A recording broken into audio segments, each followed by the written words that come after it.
안녕하세요. 스포츠에라입니다. 사랑하는 구독자 및 처음 보신 분들, 고배당 당첨 인증합니다. 실력으로 보여드렸고 어디 누구보다 정확한 정보와 조합으로 매일 무료로 공유해드렸습니다. 스포츠는 매일 있습니다. 비록 매일 맞춘다고 말씀은 못 드리지만 결국 이번처럼 또 한 번 당첨 나옵니다. 조합은 매일 무료로 공유해드리니 함께 당첨되어 우리은행 같이 갑시다. 첫 번째 경기 대한민국 대 우즈베키스탄 분석 시작해보겠습니다. 한국은 전통적으로 체력과 스피드를 기반으로 한 압박 축구에 강점을 가진다. 이민성 감독 체제 아래에서 황금 세대 재건을 목표로 세대 교체가 진행 중이다. K리그에서 활약 중인 젊은 자원들이 주축을 이루며 팀 내 에너지 레벨이 높다. 피지컬과 활동량을 바탕으로 측면 돌파와 세컨드볼 싸움에서 우위를 노린다. 특히 공격 전환 속도가 빠르고 세트피스 상황에서도 강한 집중력을 보인다. 다만 핵심 수비수 김지수의 부상 이탈은 수비 안정감 저하로 이어질 수 있다. 중앙 수비 라인 조합이 새롭게 구성되며 조직력 완성도는 아직 진행형이다. 중원에서의 압박 타이밍과 커버 범위 조율이 경기의 열쇠가 될 전망이다. 체력 우위를 앞세워 상대를 몰아붙이겠지만 기술적 대응에 주의가 필요하다. 결국 체력과 압박의 강도로 상대 템포를 깨트리는 것이 목표다. 우즈베키스탄은 유연한 패스워크와 볼 컨트롤을 바탕으로 한 기술 축구를 구사한다. 아시아권 팀 중에서도 전술적 완성도가 높은 팀으로 평가받는다. 카파제 감독이 장기적으로 팀을 이끌며 조직력 안정성을 높였다. 빠른 12터치 패스와 중원 전환 속도로 경기 주도권을 잡는 능력이 뛰어나다. 세밀한 빌드업을 통해 미드필더 라인의 연계를 극대화한다. 전방에서는 중앙보단 측면을 활용해 수비 간격을 흔드는 플레이가 많다. 기술형 미드필더들의 탈압박 능력이 뛰어나 압박 축구에 강한 면모를 보인다. 수비에서는 라인 간격이 좁고 커버 타이밍이 정교하다. 세트피스 수비는 다소 불안하지만 공격 전환 시 속도는 매우 위협적이다. 결국 기술과 조직력을 결합한 전형적인 아시아형 완성형 팀이다. 두 팀의 축구 철학은 극명히 대비된다. 피지컬 압박 vs 기술 탈압박. 한국은 압박 강도로, 우즈베키스탄은 패싱 밸런스로 맞설 것이다. 중원에서 누가 더 빠르게 볼을 회수하느냐가 승부의 분수령이다. 한국의 전방 압박이 지나치게 몰리면 우즈베키스탄의 역습에 노출될 위험도 크다. 결국 피지컬의 강도와 조직력의 세밀함이 부딪히는 팽팽한 흐름이 예상된다. 두 번째 경기 서울 삼성 대 창원 LG 분석 시작해보겠습니다. 삼성은 6승 8패로 5할을 밑돌고 있지만 경기 내용은 지난 시즌보다 훨씬 안정적이다.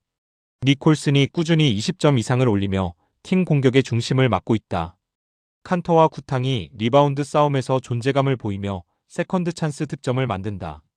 이원석의 복귀와 이관희의 부활로 국내 선수진의 경쟁력도 높아졌다. 이대성이 빠졌지만 백코트 운용은 안정적으로 유지되고 있다.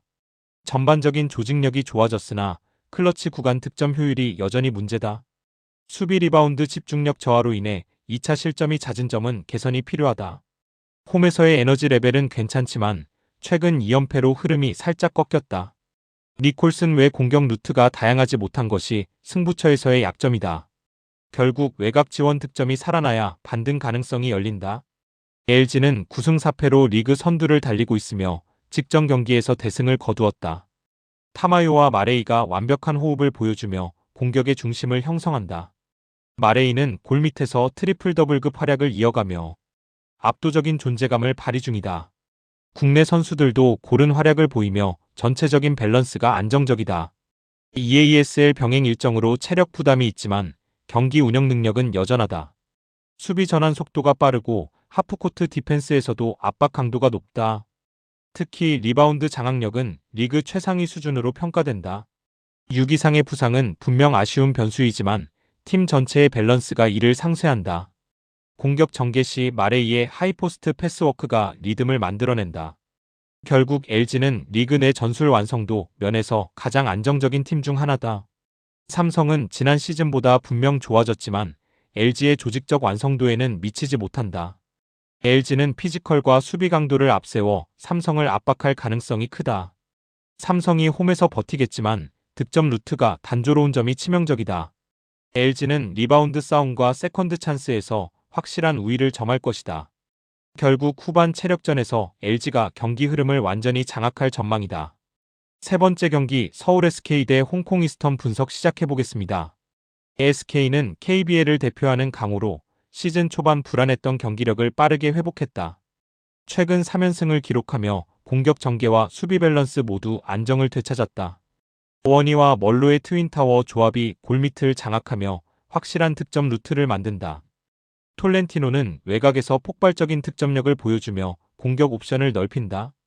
허일영과 김선영이 복귀하면서 백코트의 템포 조절이 한층 매끄러워졌다. 팀 내 세컨드 유닛의 활동량이 많아 전체적인 체력 부담도 줄었다. 하프코트 세트플레이의 완성도가 높고 전환 공격 효율도 향상됐다. 수비에서도 협력 로테이션이 안정적으로 작동하며 실점을 최소화한다. 홈팬들의 응원 속에서 팀의 에너지 레벨은 최고조에 달해 있다. EASL 첫 홈경기에서 반드시 승리하겠다는 의지가 강하다. 홍콩 이스턴은 홍콩 리그 최강팀으로 기술과 조직력을 두루 갖춘 팀이다. 이안 허머와 도미닉 길버트를 중심으로 한 공격 전개가 핵심이다. 하프코트 세트플레이에서 킥아웃과 스크린을 활용한 외곽 공격이 강점이다. 리그 내에서는 압도적인 피지컬을 보이지만 상위 레벨 팀들과는 차이가 있다. 수비 시 로테이션 속도가 다소 느려 빠른 트랜지션 팀의 약한 편이다. EASL 무대 경험이 풍부하지 않아 초반 긴장감이 경기력에 영향을 줄 수 있다. 공격 루트가 한정적이며 세컨드 찬스 득점 비중이 낮다. 리바운드 싸움에서도 피지컬 열세로 인해 고전할 가능성이 크다. 그럼에도 불구하고 스페이싱과 패스 연결 완성도는 인상적이다. 결국 경기 초반 리듬을 잡느냐가 승패의 관건이 될 것이다. 홍콩 이스턴이 조직력은 좋지만 피지컬과 리듬 유지 면에서는 SK의 열세다. SK는 홈 이점을 살려 초반부터 속도를 끌어올릴 것이다. 오원희와 멀로의 골밑 장악은 이스턴 수비 라인을 붕괴시킬 가능성이 높다. 이스턴은 외곽으로 승부하겠지만 SK의 수비 압박이 이를 제한할 것이다. 결국 경기 내내 에너지 레벨과 전술 완성도의 차이가 두드러질 전망이다. 네 번째 경기 대한항공 대 삼성화재 분석 시작해보겠습니다. 대한항공은 4승 1패로 리그 선두를 달리고 있다. 러셀이 리그 최고 웨인다운 득점력을 과시하며 팀 공격의 핵심이다. 정지석이 꾸준히 서브 리시브와 공격을 병행하며 완벽한 조합을 보여준다. 리시브 라인의 안정감이 높아 세터 한 선수의 템포 배분이 자유롭다. 블로킹 타이밍과 커버 범위가 넓어 상대의 속공을 효과적으로 차단한다. 팀 내 호흡이 완벽히 맞아떨어지며 전체적인 전술 완성도가 높다. 리그 최고의 세컨드볼 대응력을 보이며 랠리 유지 능력이 탁월하다. 최근 3연승으로 팀 사기와 집중력 모두 최고조에 올라 있다. 홈에서는 서브 강도와 리시브 정확도가 더 높게 유지된다. 결국 리그 내 밸런스 완성형 팀으로 평가받고 있다. 삼성화재는 2승 4패로 부진한 출발을 보이고 있다. 주포아이가 연일 활약하지만 국내 선수들의 지원이 부족하다. 송명근의 시즌 아웃과 김정호의 이적으로 공격 루트가 한정됐다. 세컨드 볼 처리 과정에서의 미스가 잦고 랠리 유지력이 떨어진다. 리시브 라인 불안으로 세터 연결이 불안정한 구간이 많다. 수비 로테이션이 무너지는 경우가 많아 장기 랠리에 약하다. 아이가 폭발적인 활약을 해도 팀 밸런스가 쉽게 무너진다. 공수 전환 속도가 느려 대한항공의 속공을 막기 어렵다. 최근 1승을 추가하며 분위기를 추스르긴 했지만 한계가 뚜렷하다. 결국 국내 선수들의 활약이 따라주지 않으면 반등은 힘들다. 양팀의 전력 차는 뚜렷하다. 대한항공은 완성형 전력, 삼성화재는 의존형 전력이다. 러셀과 정지석의 공격 밸런스는 리그 내 독보적이다. 삼성화재는 아이 외 공격 루트가 없어 대응폭이 좁다. 홈 이점을 가진 대한항공이 초반부터 주도권을 잡을 가능성이 크다. 전체적인 전술 완성도에서 대한항공이 한 단계 위다. 다섯 번째 경기 대전 정관장 대 한국도로공사 분석 시작해보겠습니다.